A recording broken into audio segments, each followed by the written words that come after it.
Thank you all so very much for coming this morning. We really, really appreciate it. This is, it's nice to finally be in this space again, but unfortunately, and Mr. McDonald, I'm sure will update us, I think it's going to be our last Bizcom in this space, which kind of makes me a little sad. So my first one was here, and many, many were here. So I'm just glad you all could come out for this today. So this is the Houston Summer Creek Bizcom. We are presented by the Lifesavers ER. My name is Garth Henches. I'm a financial advisor here in Summerwood with Edward Jones, right next to Manuel's Mexican Restaurant, if y'all know where that is. Today we've got a jam-packed schedule of speakers, a lot of great folks to present a lot of great information. Really appreciate it. First up, we've got Brent McDonald from Summer Creek High School. He's going to be updating and bragging on what happened this past year.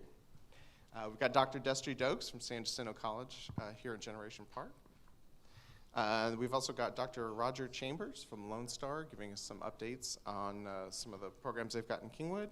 We've also got Officer Tommy Diaz from the Harris County Sheriff's Department updating us on some of the programs and kind of crime prevention things that they've got there. And then we've got Ravi. He's going to be speaking about the Northwest Water Purification Plant expansion project we got going on here in Summerwood. And we've got Nate Grum with Golf Club of Houston and Drew. Where's Drew? There he is. I didn't see you without your hat on. Drew Gutierrez talking about the Humboldt ISD bond update that just passed recently. So, as always, this isn't possible without the sponsors. Many of them are here today. We depend on the sponsors for the meals and for the salary I get for doing this job, and to make programs like Bizcom available for our members in the greater Lake Houston area. So our presenting sponsor is Lifesavers ER. Gold sponsors, Chick-fil-A at Beltway 8, not the Summerwood location. K&S Sportswear, Team Petrie by JLA Realty, University of Texas MD Anderson Cancer Center, and Whataburger. Our silver sponsors are At Home Dialysis, Lone Star College Kingwood, PostNet Summerwood, and Shell Federal Credit Union. Let's see what's on this other page. And that's it.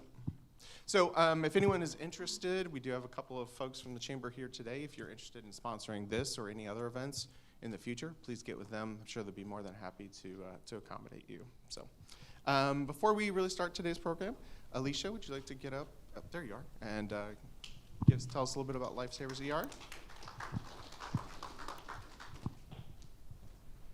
Thank you. Just going to fold this backwards. Hi, everyone. Good afternoon. My name is Alicia East. I'm the healthcare marketer for Lifesavers Emergency Room in Summerwood. Lifesavers Emergency Room was established in 2015 by Dr. Foyer with its first location in Tomball, Texas. Since that time, Lifesavers has opened up 2 additional locations, with the recent being the one in the Summerwood area, which opened up this year. We have provided care for over 50,000 patients in our country's critical time of need and continue to do so now. At Lifesavers, our culture of excellence is based on 3 foundational elements. 1, we are dedicated to providing excellent and compassionate care. Our board-certified physicians and highly trained medical staff treat every patient individually based on their level of care required. Secondly, we are passionate about improving the health and well-being of the community we serve. We offer free, convenient CPR classes in partnership with City Ambulance to meet our neighbors where they are. Lastly, Lifesavers is not just in the community, but a part of it. Through sponsorships of organizations like the Summerwood Community Association and local youth sports teams like the Summerwood Stingrays swim team and the Humboldt Area Football League, our support comes from our heart and from our pockets. We are grateful to the Partnership Lake Houston Chamber for welcoming us into the community at our ribbon-cutting celebration last week. The support of fellow chamber members and neighbors was just overwhelming. We greatly appreciate the representative support of U.S. Congressman Dan Crenshaw of the 2nd Congressional District of Texas. Our outlook on serving the Lake Houston community is a hopeful one. We hope that when you're in need of emergency care, you remember Lifesavers Emergency Room. We're always open and always ready. Thank you.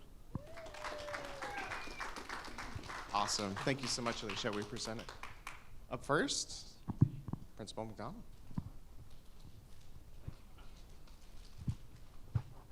Good morning, everybody. I am Brent McDonald, principal at Summer Creek. Welcome to Summer Creek High School. We are just kind of like that clock, I notice, is not moving. Kind of felt like the school year sometimes this year, but welcome. I sometimes get up here and not exactly sure what y'all want to know about the school and the community and Summer Creek High School and what you don't already know. So I don't exactly know all the times what you want to hear. So I'm going to be brief with some information. If you have a question, just kind of raise a hand. I'll ask you. Got a couple minutes here, but we just completed, when I say we, me, my 5th year as the principal here at Summer Creek High School. When I started here 5 years ago, when I started here 5 years ago, that was a Hurricane Harvey year, and we were at 2,100 students 5 years ago. Next year, my 6th year here, we're at 3,600 students here at Summer Creek. So thank you for passing the bond, because the bond will give us about 50 additional classrooms and a 3rd cafeteria for the future of Summer Creek High School. So the growth is in this area. So if you're a real estate agent, you're very interested in this area because houses are being sold at astronomical prices in our area, with Balmoral and the Groves being the area that's the largest growth for us right now. As you can see, the Lowe's was never opened and torn down, and that will be an apartment complex right there. I don't know about next school year, but maybe it's moving kind of quick. But Summer Creek High School, with our growth, has shown tremendous, I don't want to say excellence with our students academically, in the arts, and athletically. We really focus on those big 3 A's right there. Our academics and our kids and our scholarships and places they want to go to school, or whether they want to start a career. That's just a tremendous thing going on here at Summer Creek High School. If you didn't know, my daughter graduated last year, so she just finished her 1st year at the University of Texas, and my son will be a senior here at the University of be a senior next year here at Summer Creek, and then he'll go, if he wants to, the University of Texas. But our kids can go at Summer Creek wherever they want to go. Arts-wise, we just have kids. It's amazing the kids and the talent they have, whether it's choir, orchestra, band, dance, theater, so many things that our kids can do. The talent is just immense in this area. And then athletically, it just kind of changes the culture of a school when you have success. We're about to have the rankings come out for the Lone Star Cup, and that kind of balances our academics, UIL, with our arts, with our athletics. And Summer Creek will be probably top 5 in the state because we just have kids that are pretty dadgum amazing around here. But I'm not sure what you really want to hear. It's just a kind of a really great place to be. I know before I got here there was a reputation of Summer Creek High School and the negative facets around it. We've used social media here to advertise our fantastic, awesome students and staff. We're in the midst of a hiring season. This is hiring season for public education. But see, I started back in April. See, I get 1st round draft choice over here. And we try to treat them, we recruit them, retain them, and treat them right. So when you hear about a teacher shortage and things like that, we don't feel that at Summer Creek High School, because we recruit them, retain them, and treat them right. And so I had one of my 300 teachers decide to get out of education. And so then you think of people sometimes in your business, what's your retention rate? We expect about 10% of our staff to find other opportunities, but this year we only had about 15 that wanted to look for other opportunities. Maybe they're moving to Katy or Fort Bend, or they got a promotion. So then with the additional staff we've gotten, we have to hire about 30 more staff members here, because we're funded extremely well here at Summer Creek High School because of our growth. They match our growth with staffing. We're not understaffed, we're not overstaffed, our district does this quite well here. And so right now, on June the 2nd, I have 4 openings for next school year. Now, knock on wood, because that's going to change, right? Just as you say you're going to be fully staffed, what do people do?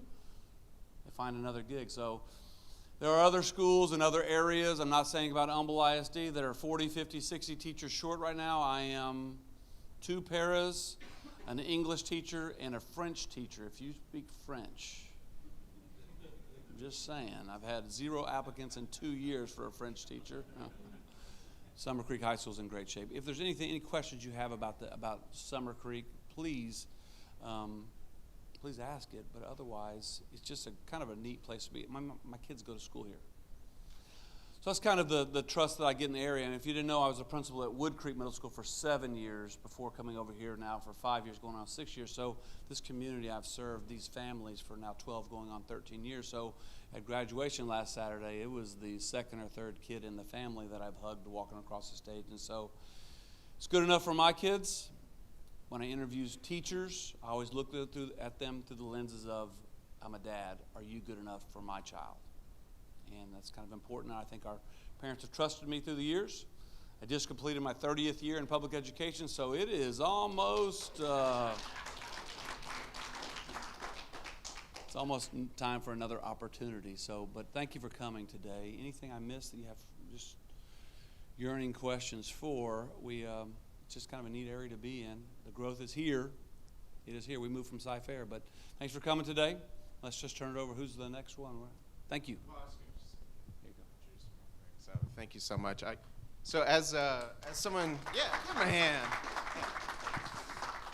As someone who has a child in Wood Creek right now, and who will be coming shortly here for school, I sincerely appreciate Mr. McDonald and what he's done for those two schools, because I know my son is getting fantastic education, and I hope he sticks around long enough for my son to get here. But if not, I know he'll leave in good hands. We're in great shape to find a replacement.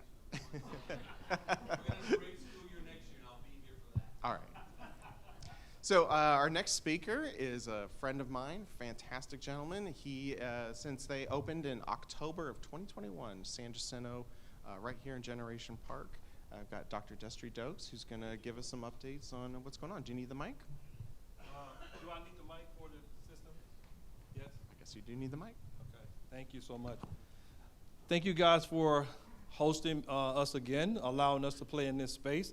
So what I want to do is talk about San Jacinto College Generation Park. As Garth said, I started there in 2019, right before the pandemic. And it was tough opening a building in the middle of a pandemic, right? Where do you get workers from? What are you going to do with the wood and all other stuff that you won't eventually be able to find if you don't use it? So it was very tough. But I like things that are tough and challenging, because what it does is bring the best out of us. And I think that's actually what happened, not just for me, but all of those who was involved in the process. And so I want to share a little bit about what we've been able to do thus far, even though we opened the college in the middle of a pandemic. So from a construction perspective, let's see if we can point to this. All right, so this is the first building. First of all, this is a master plan campus. So you can see that eventually it's going to be a really nice campus nestled among the trees, and that's something that I love, the fact that McCoy Development would like us to do, nestle among the trees, so that if I ever get tired or something happens in here, I can always go hide out in the woods for my staff and they can't find me, right? Like raises and things like that. But this is the first building that we've put up. This is a 55,000 square feet facility that's housing all of what you need to actually be able to register and to enroll in college and take your transfer courses, which I'll talk about here in a second. The second thing that we built in this facility is the first parking lot, which is about 399 spots, with some of those being ADA compliant, obviously something that we have to do. But what we realized that if I actually had the number of participants I would have loved to have started school, I didn't have enough parking space to be able to cover them. And it was like, whoa, right? And so what we decided to do, the right thing, is just to build a second parking lot. So right now what we have on the campus is the first building, the first parking lot, and the second parking lot. And then we have all of these robust plans about what we're gonna do here. But we're not gonna do that in a silo. We're gonna do that by reaching out to the community partners and talking about, what do you want to see happen, right? We can easily just put up some buildings because we're used to building campuses, but that's not engaging. You want to reach out to the partners in the community and figure out what they want to see happen, and that's exactly what we are going to do. All right, so here's what the new parking lot looks like. Now, I got to tell you that if you come and park in that new parking lot, sometimes there's our mascots come through the campus, and these are wild hogs, right? Those are our mascot, no, just kidding. But they do come through the campus, so you have to be careful of that. But in the evenings, we did make sure that we have the proper lighting, and so that students can feel comfortable walking back and forth. And among the shrubbery that you see around the campus, nestled in those trees, we made sure that the underbrush was cut so folks feel very safe among animals and things like that do pass through the campus. But here's a replica in the lobby of the campus to just remind us of the reason or that vision of what we plan to do in the near future, right? So again, we got to continue to talk to our industry partners and in our community to find out exactly what we need, like the high schools and the other school systems and the industry. But at the end of the day, we are looking to build a master plan campus. This is not just one building and done. So even though you see one building today, that's not the end. Stick around. All right, with that being said, there's this big signage deal that we have out in the front of the campus, but there's no sign on it. Well, we had a nice sign there, but the weather came through and really tore it down. So thank God for doing that, because now we're going to have 2 signs to put up. So there's always a blessing behind everything. So the first sign would say, come build your future with us. And the second sign would simply say the master plan campus, because we want folks to know that the monies that they put into this campus is going to extend beyond what they currently see into a master plan campus. And so we want them to keep that vision as they continue to work with us as we go and visit the different partners in the community. Now, nothing happens because you have a building, right? There's an old song that said a house is not a home unless, I don't have to tell you what the rest of it is, but you got to have people. People is what make things happen. And so at the end of the day, it's about the people that we've brought on board, and we've been very fortunate to be able to get some great folks on board.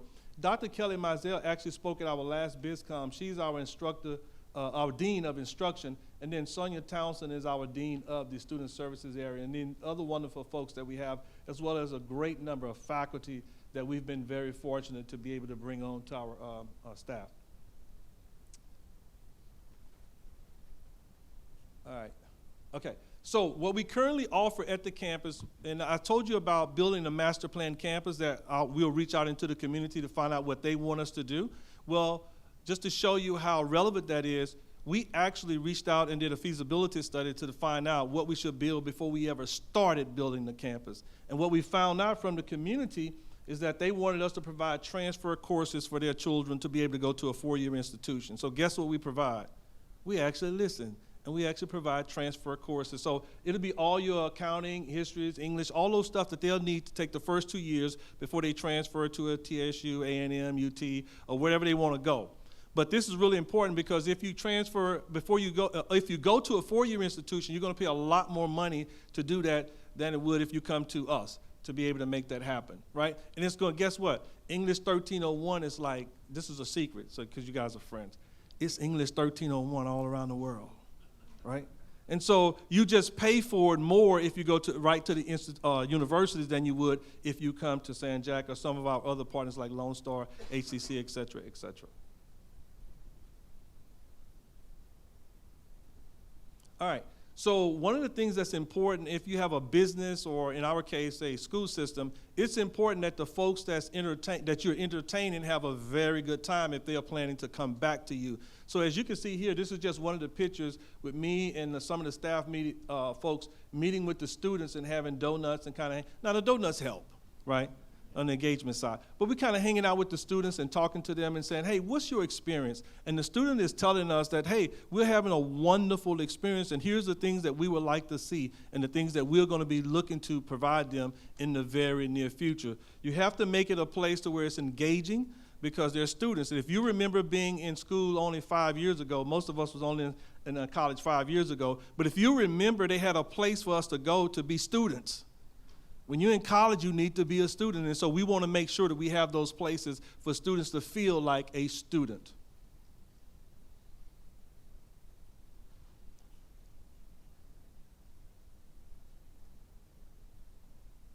All righty, I might have to wing it. Not a problem if I do. Let's see. All right, so this is slide simply says what I said earlier, is that we're going to work with the community, ISDs, the super neighborhoods, the nonprofits, the industry, private, public, and nonprofit organizations to be able to see how can we help them. Currently, there is a company by the name of ServiceWire right down the street here. But one of the things we do for them is provide them with training on Saturdays for their folks, right? We went to them and said, hey, what do you need? They told us, and we are currently providing that. We're doing the same thing with Technique FMC. It's other organizations within the local area as well. And so comprehensively, what are we doing? Continuing professional development. We have a Center of Entrepreneurship. So I thought about this idea, let's create a Center of Entrepreneurship for all of those individuals who may be working for themselves or who are looking to work for themselves because they have the skill sets that they're going to lend to organizations. So how do they get the resources that they need in order to be able to move their lives forward and the lives of their family? And so we created the Center of Entrepreneurship, and I'm glad to say that we graduated our first class. We had about 35 people in those classes. We held about 25 folks on an average basis. It was 8 classes that they had to attend. And at the last class, we did a graduation along with bank dating. So we had banks and financial institutions to come out.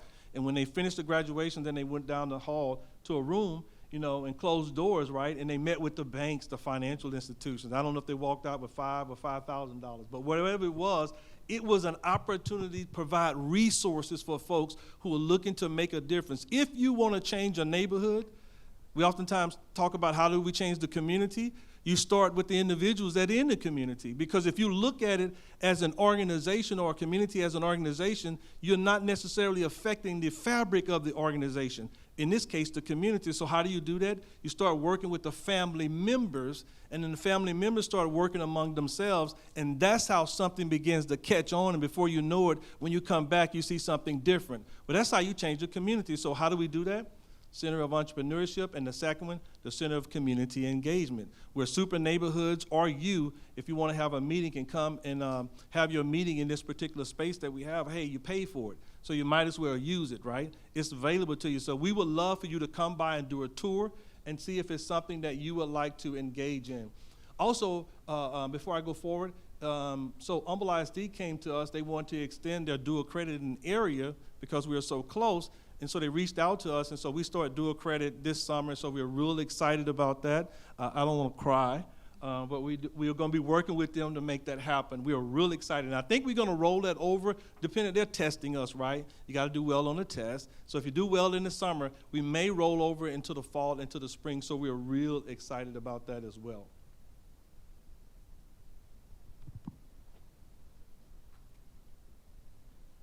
All right. So here is what folks want to gauge you. You got to have a report card, right?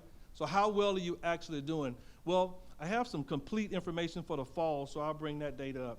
So when we first started, obviously we had 0, but when we first started for the first fall semester, we had about 1,800 or so students to come on. But obviously it was all online, right, because of COVID. And so the last fall, we had over 4,300 students to register for the Generation Park campus. And that's where you're supposed to clap for me, right? Make me feel really good. Right? Thank you guys so much for doing that. Yes, ma'am.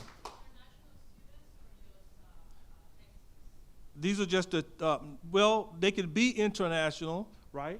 But mainly Texas, local, right? But they can be international. Now, if you have specific questions about the international students, we do have an international office that handles all international students.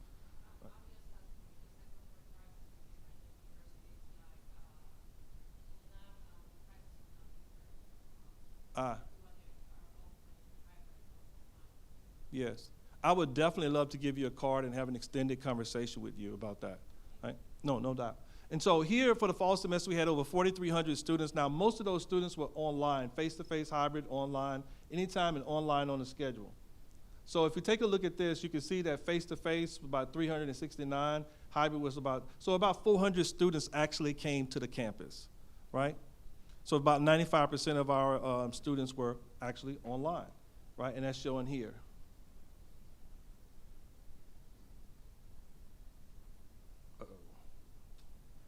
So here, about 95% of our students were actually coming online. Now, the reason we put the maps up there is so that you can see that the students were coming all over our district, and even some folks outside of the district, which they can do, right? It's online.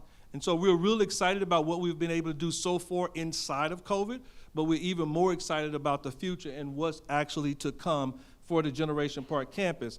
And so I'm hoping that meetings like this will be able to help us do that. This is just a recap what I said already. So I'm hoping that meetings like this is to help us to be able to reach out into the community and invigorate you to want to come to the campus to do a tour and actually listen to me again, which is very boring, talking about what we want to do. But at least you get a chance to meet some of the other employees, and you may be invigorated enough to be able to reach out and to be able to pull activities to the campus because, again, it's your campus. So you should use it the way you want to use it. And here's something that I always say. We didn't build a campus for English 1301 or Math 1324. We built a campus for learning. You tell me what needs to be taught, and we'll make that actually happen inside of that space. Other than that, what are we there for, right? I oftentimes say that. We're going to put on the shelf what you need to buy. We're not going to put something on the shelf that you don't need because that just doesn't make sense. And if we have to use the Amazon effect, I like to call it the Amazon effect because my wife buys so much from Amazon, but that simply means that if we need to make it online, guess what we're going to do with it? We're going to make it online because if that's relevant, then it needs to be relevant for the way we deliver it. And so that's what we actually do. With that being said, I see Garth looking at me with big eyes. And so what I'll do is stop right here and ask her, are there any questions for me at the moment? Yes, sir.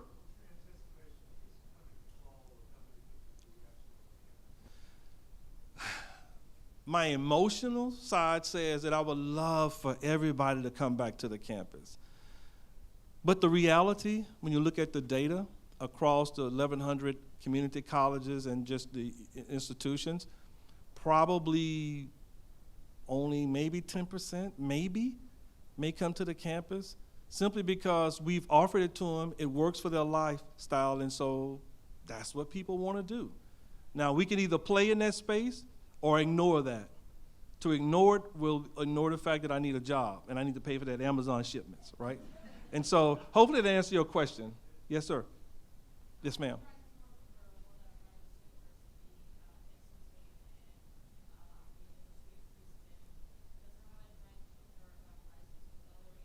Let me tell you something. You're going to love me when it comes to prices, right? So for a 3-hour class, one class, you're going to pay about $278. Wow. Well, maybe I need to, yeah, we really need to meet, right? But when it comes to Rice University or any of the institutions, I'm going to tell you right now, you're going to pay 4 or 5 or more times. All right, you see the moms and folks who've gone saying, yeah. So if you come to a community college, right, Lone Star or HCC or San Jac, it doesn't matter, right? We're not in competition. We're just providing learning spaces. So if you come to a community college, you're going to pay a lot less than you would if you go directly to a university. What I learned is when you do the transfer, you pay like $6,000, and in the United States, that's awesome. I'm going to give you my card so that you can reach out to me, so you and I should talk, and I want to connect you with someone that can extend the conversation. Absolutely. Yeah, no doubt. Thank you guys so much. Thank you, Dr. Dobbs. Wouldn't be a Bizcom without a little tech hiccup here and there. So thank you very much for that information. Always fantastic to hear about that. Our next speaker is Dr. Roger Chambers. He's going to be sharing with us some of the process tech programs, update with Lone Star College, as well as some other things. So welcome. Good morning, everybody. Dr. Ddax made it real difficult for me to come and speak. But my name is Roger Chambers. I am interim dean of the Division 5 at Lone Star College Kingwood. And I kind of wanted to take this opportunity to kind of reintroduce Lone Star College to the area and talk about process technology and some of the things that we're doing here. Division 5 means that I'm hosting business, which includes accounting, computer information technology, which will include Bizcom and game design. I'm also over fire science and the process technology program. So let's talk really quickly about the Lone Star College system. We are one of the larger institutions of higher ed in the Houston area. Our service area includes 11 ISDs. We take care of pretty much the whole northern section of Harris County, and we are looking in, and we also work with Montgomery County. We're looking at about 95,000 students, credit and non-credit, across the system. We're growing, fortunately, in this environment. We still grow. We have an economic impact of about $3 billion across the system, across the area. Right now, we're offering we're offering 4 bachelor's degrees, which is one of the innovative things that we're doing as a community college.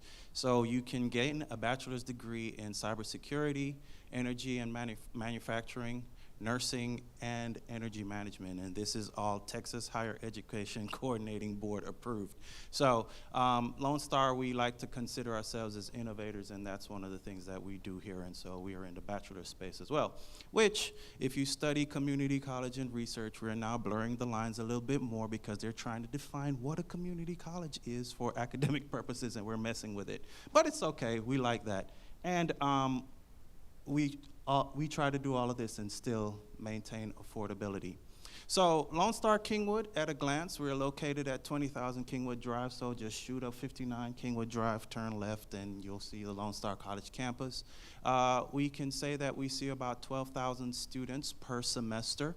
Our service area is about 600 square miles, which includes Humble to Tarkington. The ISDs that our campus, Kingwood, actually serves is the Humble ISD, New Caney, Splendora, Tarkington, and Cleveland.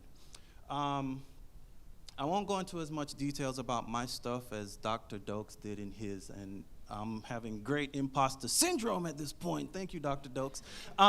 Yeah, so we offer over 14 workforce programs, and just like Dr. Ddax says, our prices are really, really, really cheaper than the universities. But of course, you always want to look to the community college to service your first 2 years so that you get your core complete. And then you go into your majors at your universities, and that's where we can't help you any further unless you choose one of the 4 bachelors that we have, and then we're totally cheaper than any other university that you have. We have 10 physical buildings at Kingwood, but we also have 2 satellite centers, and I'm going to talk about the satellite centers really quickly. Just brief overview right now. Oh, I should also say that the pictures, if I go back real quick. Dr. Melissa Gonzalez is our president. She's been our president for 1 year. In fact, June 1st was her first year anniversary. David Beatty, who is our vice president of instruction. Dr. Cassandra Rincones, who is our vice president of student services. And Dolores Rios, who is our vice president of administrative services. These are the leadership team at Lone Star College Kingwood. The Lone Star College is Tascasita Center. So think of our centers as extensions of the main campus. So whatever you could do on the main campus, primarily you can do that at the Atascocita location. So if we just go up Westlake Houston, right by Lakeshore, Lone Star College Atascocita Center is here. I'm putting her out there, but the dean of the Atascocita Center, my colleague Karen Woolley, is here with me. We pretty much offer all the classes you need for your associates in arts and your associates in science for transfer. So just like San Jacinto, we are also a great option for you to choose or to send your kids for their learning experiences. And we also have workforce and leisure courses through continuing education. Another thing that we do at the Lone Star College Atascocita Center is that we have this college by design, and what that is intended to do is to ensure that, hey, a student says, I'm a business major. Every semester, they're going to have the courses that they need, because we know that one of the big struggles that all community colleges face is that students aren't completing in that 2-year process. The average time that we're seeing across the board is about 4.7 years, and we want to do things to reduce that, to help students get out. And even at the center, that's something that we want to attack. And so College by Design is here. Also at the Atascocita Center, we work hand in hand with iSchool, the charter school through Humble ISD. And so there's a wonderful pipeline that we have of students getting their high school degrees going into the community college. And we have a variety of student services, resources, advising, registration, financial aid. So just about anything that you need that you would have gotten at the Kingwood campus, you can get at the Atascocita Center. Process technology, that's what I get to oversee, and so I think I'm the most stretched dean at Lone Star College Kingwood because I have to travel between 2 campuses. I do the main campus, and I'm also at the Process Technology Center. So you might be like, 1400 Lockwood Road, that's kind of really close to here.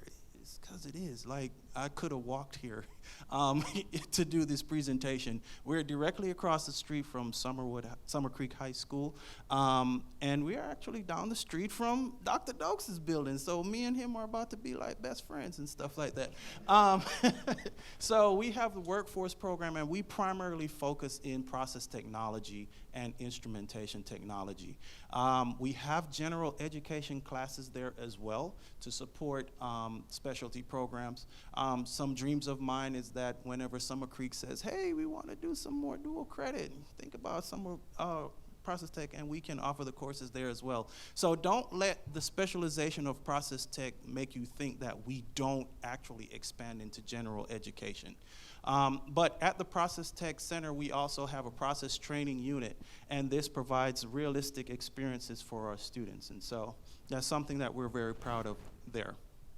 So something that I've battled with, and I've been the interim dean of the Process Technology Center. I'm coming into my first year in August. Everybody always says, what is process technology? It sounds cool, but we have no idea what it is.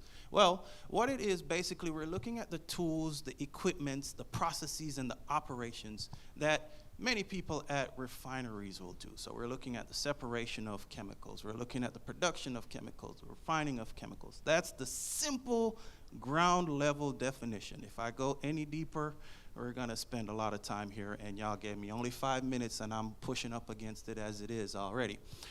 Instrumentation technology, you're looking at the instruments that are part of that process technology, right? And so we're just looking at, hey, can you take these apart?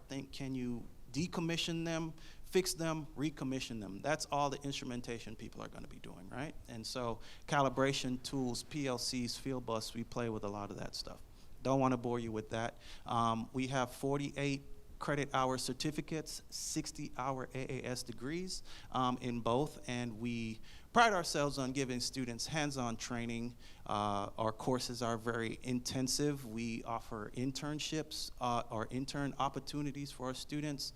We do care about soft skills because we know that if you hire them, they should be able to like shake your hand and write a good resume or something like that.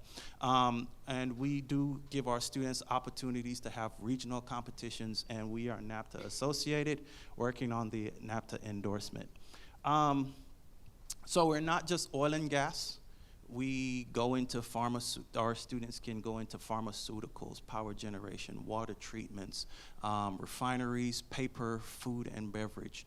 So these are, I don't know, if I tell them Budweiser, they're like, yeah, we want to go do that. So that's not all, students are not just bounded to oil and gas. So we're at the Process Technology Center. I didn't want to take up a lot of time. I really wanted to honor the 5 minutes. So Lone Star College, we're really just trying to be the community's college, right? We want to live up to our mission. We want to live up to our mandate. And we want to provide as many opportunities for our students.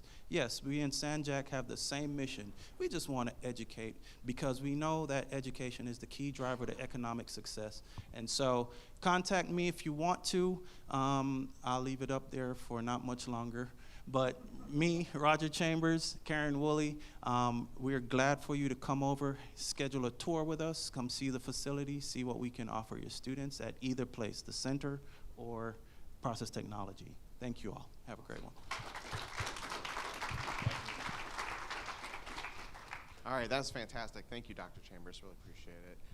Next, we have Major Tommy Diaz from the Sheriff's Office to talk to us about crime. Good morning, I guess, right? Let me start my watch here. So, my name's Tommy Diaz. I'm one of the 10 majors at the Harris County Sheriff's Office. We're an organization of about 5,000 employees. We're responsible for, we're the primary law enforcement agency for Unincorporated Harris County, and we also supervise the jail. So, Unincorporated Harris County is about 1,100 square miles. We have about 2 million citizens that we provide law enforcement services for. We're fully functional. We have everything that the Houston Police Department has or that any other of the large law enforcement agencies in the country. So SWAT team, homicide unit, patrol, things like that. Before I start talking about the Sheriff's Office, I just really want to thank Principal McDonald and the two doctors that spoke, Dr. Ddax and Dr. Chambers. this has been my career, my entire adult life, I can't stress enough how important education is to transforming our communities, and to see such passionate people that want to change the community and do it from inside, not like, oh, I'm in DC, but I'm here and I'm in Summer Creek or I'm in Kingwood, and we're affecting those people, because my sister's a school teacher, and I'm very blessed to hear that perspective. So I just want to really thank y'all again for getting up here, communicating with us what y'all do, and with the passion y'all do it with. It's encouraging. Thank y'all again. On that front, I just want to stress as well, I know we're suffering as a state, as a country, with regards to some of the events that happened out in West Texas. And I just want to assure you that the Harris County Sheriff's Office has been focusing on active shooter training for 20 years. Every police officer that we train, every new police officer that transfers to us, we provide active shooter training. On that front, things have changed. When I went through the academy, 18 years ago, the model was, hey, wait for 3 other people to show up, and then you'll go in with the star formation and address the active shooter. And then you fast forward a few years, and it was like, wait for 1 buddy, right? And then y'all go in. And now that's changed. That model's changed. You get there, you go in, you address the situation.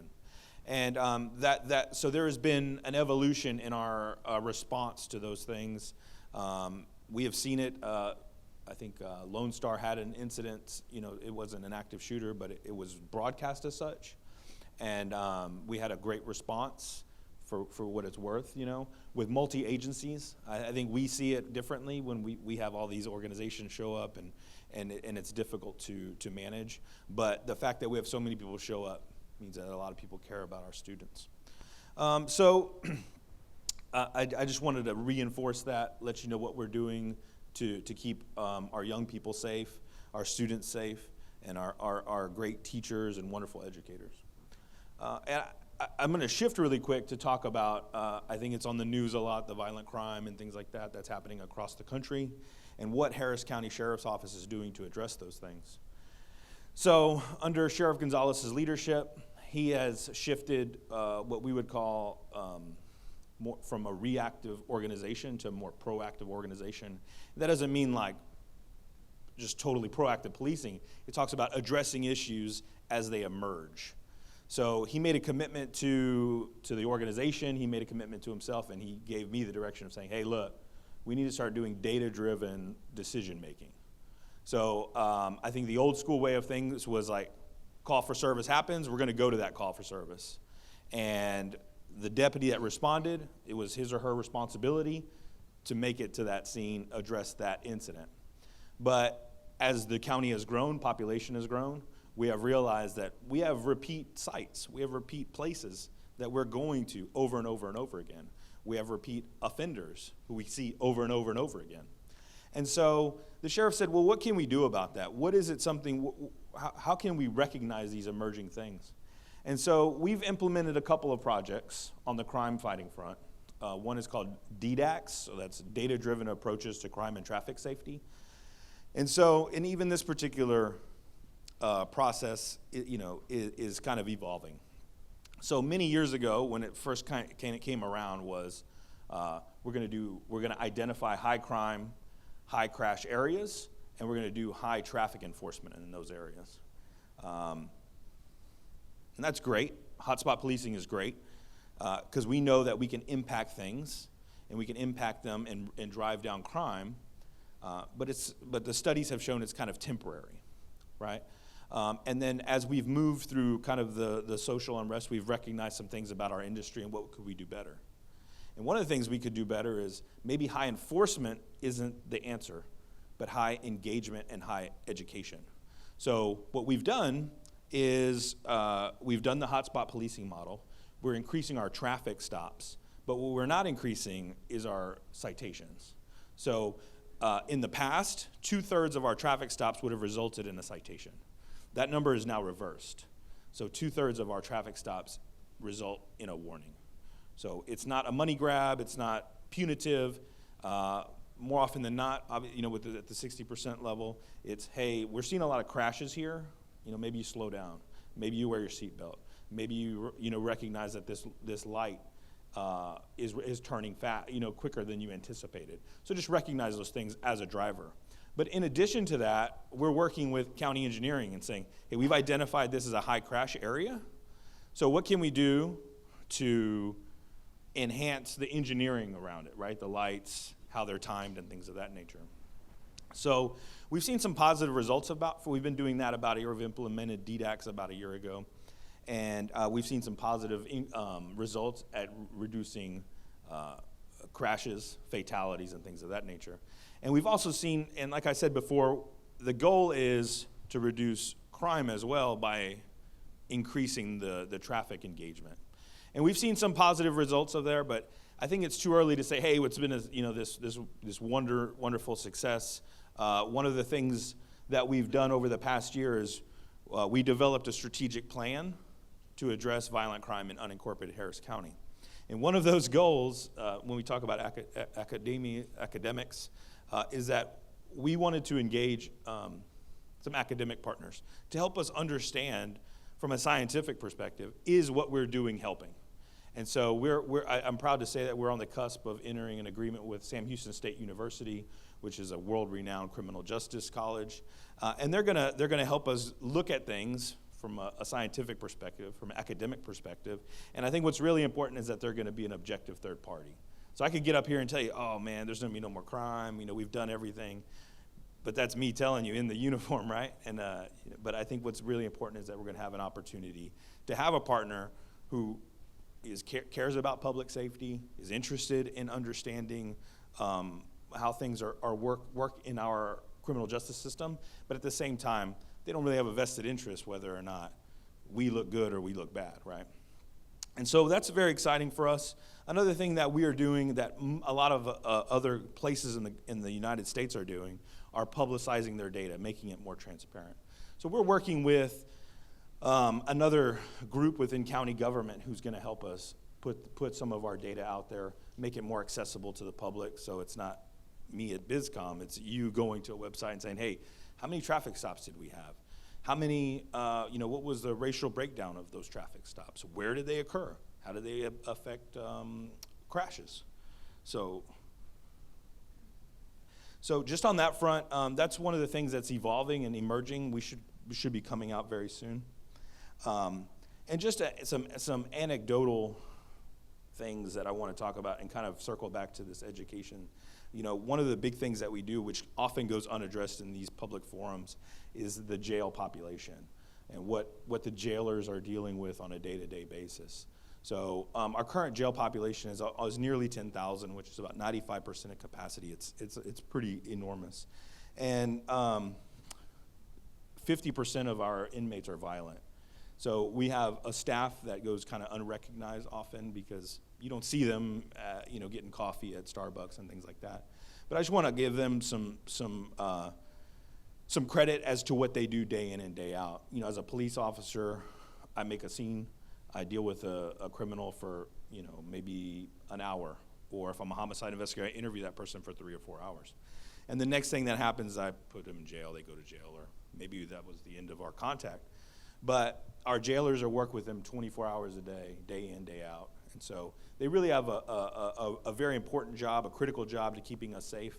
And but from an anecdotal standpoint, I've worked the jail several times in my career at different ranks. And one of the things I had the opportunity to do as I increased in rank was meet with inmates, talk to them, have conversations. It wasn't so much me like enforcing rules, but having an opportunity to talk to these folks. And more often than not, some of the people that I had the opportunity to talk to would say, like some of these people don't know how to read, and there was just a gap there on the education front. And I don't think I'm not saying that to, as a failure. I'm just saying it reinforces what we're committing as a community, what we're committing to, right? Education, being in this beautiful school. This is amazing, and how important it is. So. I know we talked about bonds, the principal did, and so I have a 2-year-old and 8-year-old, so I'm all pro education, but I just want to reinforce the importance of that, in that we can respond to hotspots and to these crimes, but to fix some of this stuff is going to require some, greater partnerships with some of the people in this room. So we really appreciate all y'all. I left a minute on for questions. Any questions? Yes.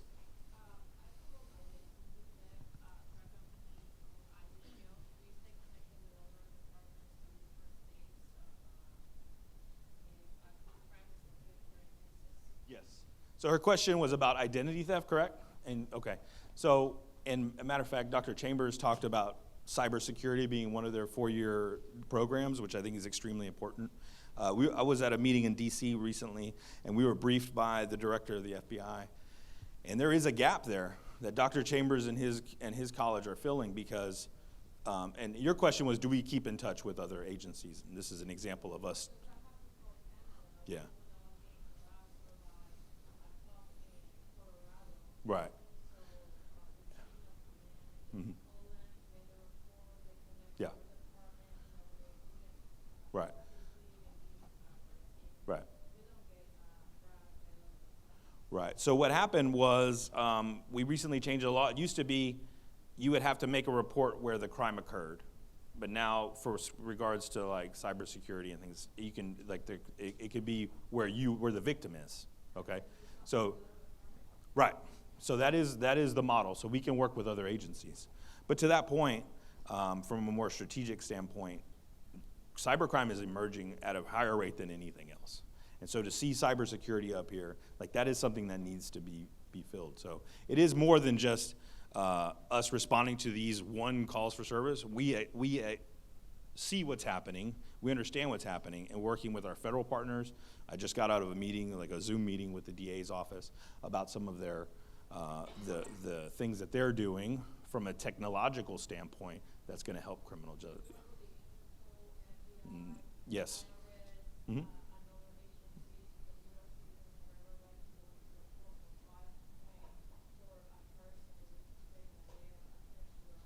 Yes, we actually have some of our personnel embedded with them. They're called task force officers with all of those organizations, with the exception of Interpol. We don't have anyone in Europe.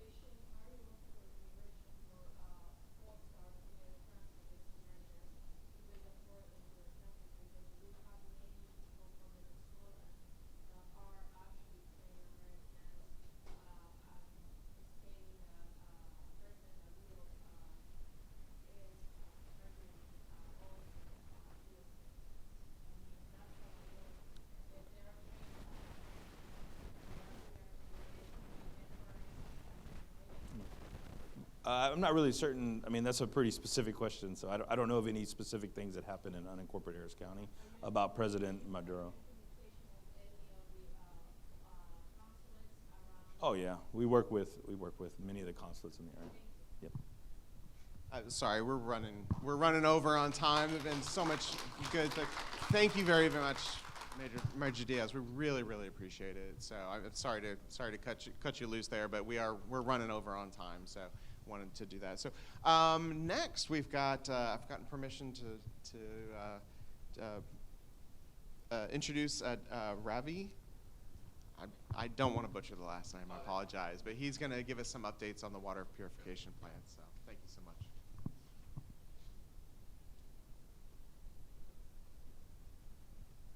Good afternoon, everybody. I'm Ravi Kalayatodi. I'm with the City of Houston, and I'm also a project director for the Northeast Water Purification Plant Expansion project that's happening in your neighborhood. And I want to thank Bizcom for inviting me. This is my second go-around, and I'd come here when we had just done the groundbreaking, maybe 3-4 years ago. So let me start off with why are we doing this particular project. The reason we are doing this project is because there is a regulatory requirement. Houston-Galveston Subsidence District has mandated us. When I say us, it's the entire region, not just City of Houston. It's the entire greater Houston region. We have to move off of groundwater, and we have to go into surface waters. Okay, when I say surface waters, it is the water that we get from lakes, rivers, and things like that. So currently, 70% of the water in the region is obtained from the ground. Okay, It's pumped from the ground. So what happens when you pump water from the ground? The ground subsides, okay? When the ground subsides, you will see an effect on your buildings and also the infrastructure around. So that is the main reason this particular regulations are in place.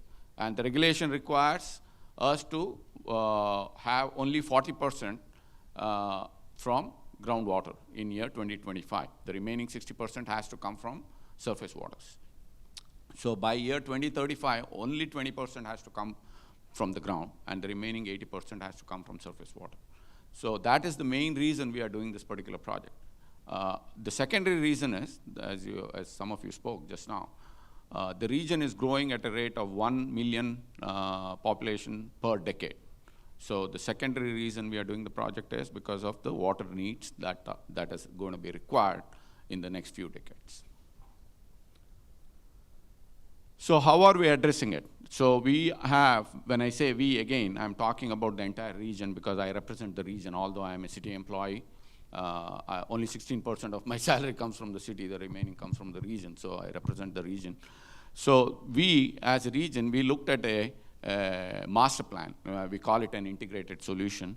So what we are doing is, the first part of the project is Coastal Water Authority, the loose bayou interbasin transfer, that's what we call. We have a pump station at the Trinity that can pump 400 million gallons a day, and that will supplement Lake Houston water. Lake Houston is this. So that is the first project we did. That project is complete. That project involved a 400 million gallon pump station here and a series of canals about 27 miles long. So that project is complete. And then Lake Houston is supplemented by that water. And then we are building the plant. That's what my main focus is. We are building the plant here, right in the neighborhood. And once the plant is built, the water will be distributed to the region using 2 sets of transmission lines.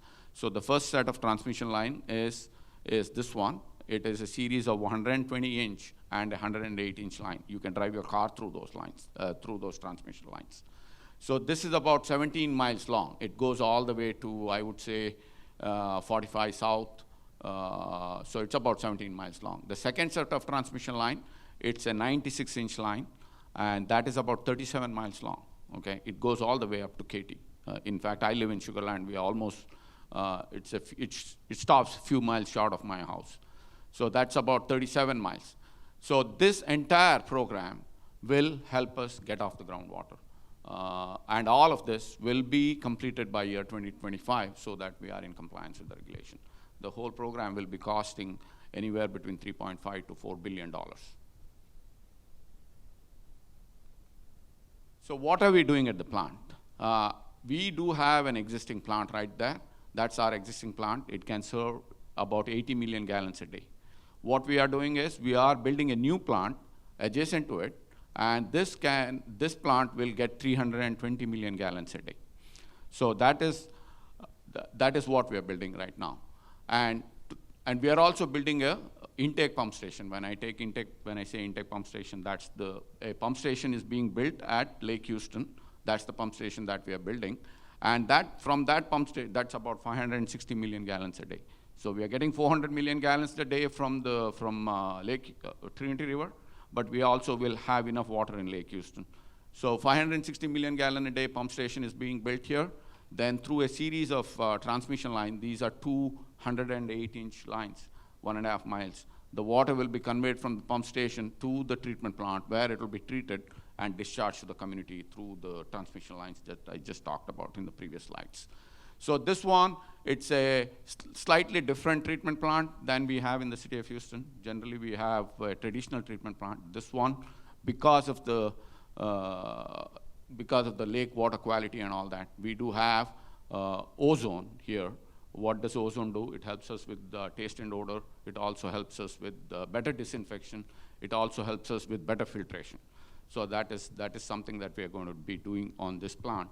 And as you can see, the existing plant is only 80 million gallons a day. Look at the footprint. This is the 320, but we can go up to 400 on some days.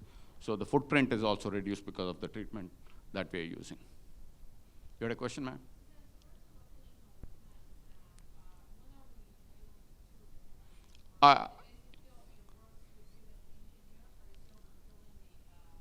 It's right here, 12630 Waterworks Way. It's about a mile from here. Just take this road, and I'll give you the address if you want. Yeah, we do offer tours. I'll end with that. So that's not an issue. So this is the big picture. This project, this particular plant is being completed in 2 phases. The first phase, March of 2023, we'll get 80 million gallons a day. That is this section, this part. And the remaining, this one and these, will be completed by June of 2025. And we are well on track. Even with COVID, the team is doing very well. We have never taken a day off. We are always working, and we are on track. I do have the city, as I said, this is a regional project. This is not just a city project. So the partners are, North Harris County Regional Water Authority is the biggest partner.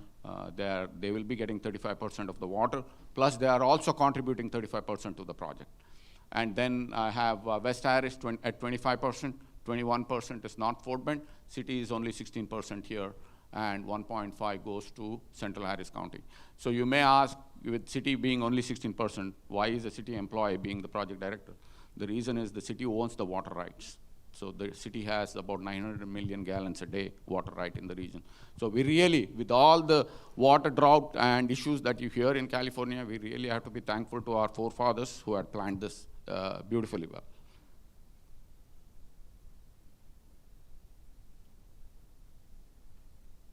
I'm stuck.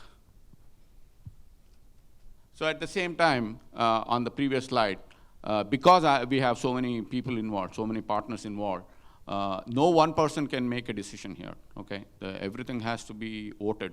So I have to make sure 63% of the folks there vote yes to move anything forward that has an impact on cost or schedule. So that is the downside of partnering. But I have worked with all, I'm an 18-year-old, 18-year veteran of city. So I worked with all of these folks, so I have a good working relationship. So it does move. At times, it does get a little tense, but we have been able to get all the votes.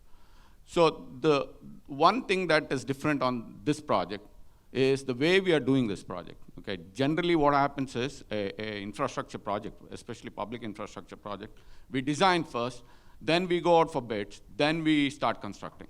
That is the traditional, we call it design bid build. Here, what we are doing is we are using a progressive design build.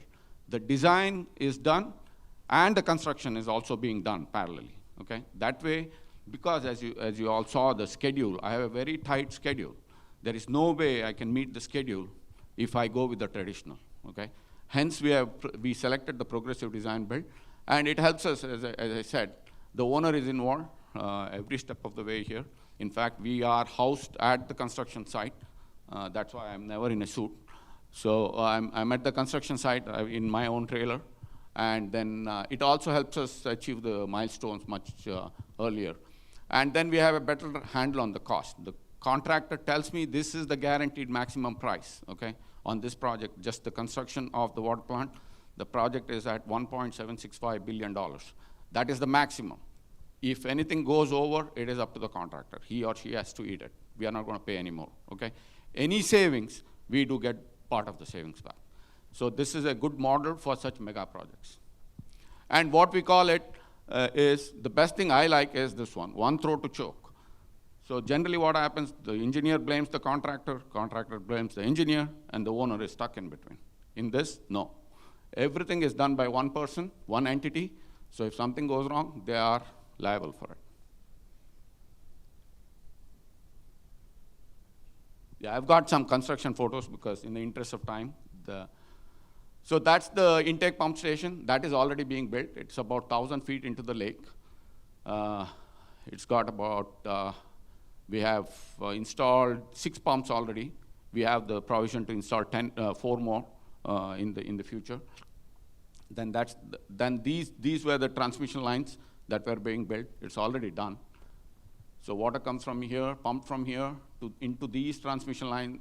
Underneath, you have 208-inch lines. So the next line. So this is the heart of the project. This is where the construction is going on. This is the water treatment part of the project.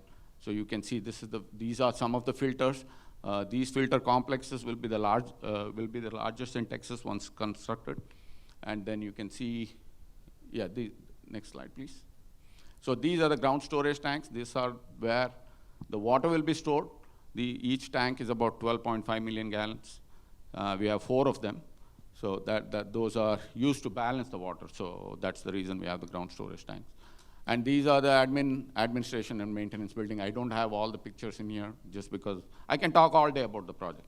So I have only 7 minutes, so I have to be mindful of your time. Next slide, please. Oh, sorry, I got it. Yeah, so one of the best things about this job, of this project is, as you all know, City of Houston promotes minority and women and small business enterprises, okay? That is one of the goals that we have in the city, to pull everybody up. That's our goal. So on this, we have a requirement of 13.5% has to go to MWSB firms. And we have more than that, 13.5. So total firms on this project, 965 firms are involved in this project. Although I have only one throat to choke. They all work for the design builder, which is Houston Waterworks team. They have 965 firms that report to them, out of which 150 are Houston firms, and we have 140 MWSB firms, okay? So as I said, more than $150 million goes to the minority firms here, okay? And they're all local. And out of the 140 firms, some of them have more than one contract, so 290 MWSB contracts are there. So we have created over 1,000 jobs here. So the local, when I say local, it is the local community that benefits from this project during construction and after construction. Because after construction, we will be employing full-time operators, right?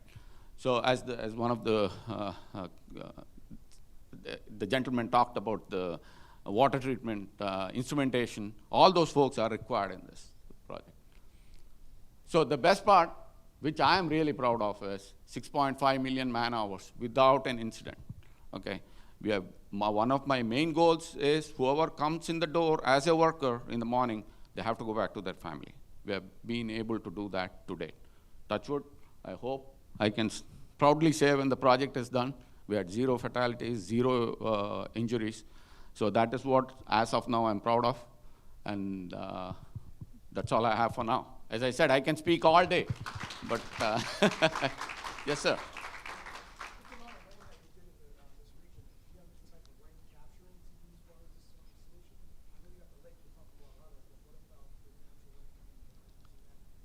No, we are not using natural rain here. As I said, hydrological cycle, the lakes get water from the rain.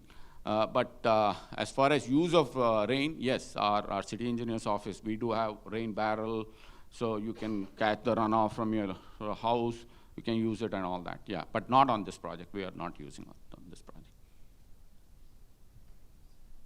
Yeah, and we do offer tours. If you want, please reach out. And of course, we will give you the safety gear and all that. And as I said, I want to maintain no accident for the life of the project. Yeah. Awesome. Thank you. Thank you. Thank you so much. All right, so moving right along. Next, we've got Nate. You still here? All right. Hey guys, Nate Gum from Golf Club of Houston. Most of you probably know we were the proud host of the Houston Open and the Shell Houston Open for 17 years. The PGA Tour event was taken over by the Houston Astros Foundation. They moved it downtown, so we got our club back. Which everybody was like, oh no, the event's leaving, what's gonna happen to the club? It's going to get better. That's the good news. For us, we've been able to take a lot of that focus that was on hosting the PGA Tour event and put it back into the club, and for us, back into our members and guests that enjoy playing the club. So we've got 2 big projects coming up. We've got a complete refresh of the clubhouse that will get started a little later this summer. It's gonna take several months, but go ahead, get a little bit of a feel for what's gonna happen. I talk to members and they say, what exactly is the scope of the project? And I tell them floor to ceiling. We're pretty much going to touch everything in the clubhouse. So if you're hosting an event at the club, you're going to have very fresh, very contemporary, very stylish features. We're going to have multiple spaces available for private events, so if you need a place to host a meeting, to host a group of folks, we're going to have spaces available, whether you're a member of the club or not a member of the club. So again, just some artists' conceptions, not actual stuff yet. Nothing's been ordered, but this is kind of the look and feel that the design team has sent us so far. Good deal. Keep going. So our next big project is we are going to be adding a brand new 6,000 square foot full service fitness center to the club. I believe Reese, our club manager, announced it a while back, and then COVID and everything, and it got delayed. So we're back in the fitness game. So we'll go ahead and keep going till you get to that. Yeah, it's going to be called Aerofit. So again, a full-service fitness center, full cardio, full strength, functional training. There'll be an outdoor boot camp area. There'll be a group exercise studio for classes. Yeah, just let it keep going there. We will have a kids club, so members with young children, there'll be a spot for us to do babysitting services. The nice thing with our fitness center is it also is tied directly to the club, so you'll be able to come to all the club events. So already this year we had Easter brunch, we had Mother's Day brunch, chef does wine dinners, we have a burger night every Wednesday night. So there's a lot of fun social activities going on at the club that will be included with our fitness membership. And of course, being a golf club, we're trying to create that next generation of golfers. So there's golf instructional programming available. That's also part of the membership. If you want to be able to practice, hit balls, and learn to play golf, we've got professional instructors on staff to help with that. So a lot of different memberships available. Whether you're a golf member or not, we've got a membership category that's available, and would love to see you come out and enjoy the club sometime. All right, last speaker, Drew Gutierrez, is going to talk to us about the bond that just passed. You have 15 seconds. No problem. Drew Gutierrez, I had the honor to chair the Humble ISD Political Action Committee that was called Humble ISD Vote, which stood for Voice of Taxpayers for Education. We were made up of 30 community members, Democrats, Republicans, pastors, medical professionals, attorneys, retirees, residents from Kingwood, Tascasita, Humble, Fall Creek, Summer Creek. It was a true community effort. Glad to, want to say thank you to the community for passing the bond. Prop A and Prop B both passed with 64% approval, which was phenomenal. Just some fun facts, just to kind of keep it quick. There were 121 school bonds statewide. 56% passed, 44% failed. In our bond, we exceeded our voter turnout by 1,000 people. So we were expecting about 10,000 to 11,000 folks turning out to vote. We had 12,000 vote. The average age was 59 years old. Moms turned out to vote. 55% of the voters were female, 45% were male. So go moms. I gotta say, Tascasita turned out. 36% of their voters turned out. So 77346 was the top performing zip code, followed by Kingwood, Humble Fall Creek, which is 77396. 044 was down towards the bottom, and 338, which is Humble, was way down at the bottom. I'm not sure what's going on there. Just grateful for an awesome team that stood by us. It was truly a community effort. A lot of us began with being members of the Citizens Advisory Committee back in September. Some of us carried it through. Some of us jumped on a little late. Some of us did a lot of work online, so on and so forth. So it was a true community effort. I want to say thank y'all to everybody. Appreciate ya. Thank you, sir. All right, thank you so very much for sticking through. I know it's ran way over today, but we had so many great speakers and so much great information.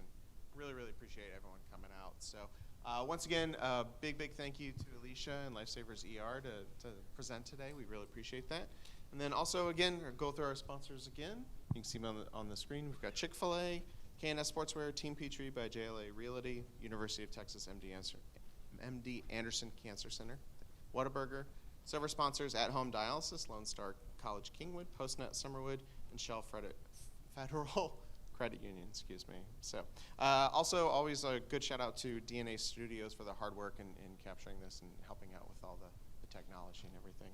And let's see here, we got the upcoming events. So we got the State of the Luncheon, June 14th from 11:30 to 1. Dan Herberty is the featured speaker. Networking After Hours at DNA Studios. That's a free event, and that is, does it have a date on there? I don't have a date. What is it? 16. Thank you. And then this next Bizcom will be on October 13th. So I think that is location to be determined. So please be on the lookout. Check out the website for that. Thank you all so very much for sticking through to the very end. We appreciate it. Have a great afternoon.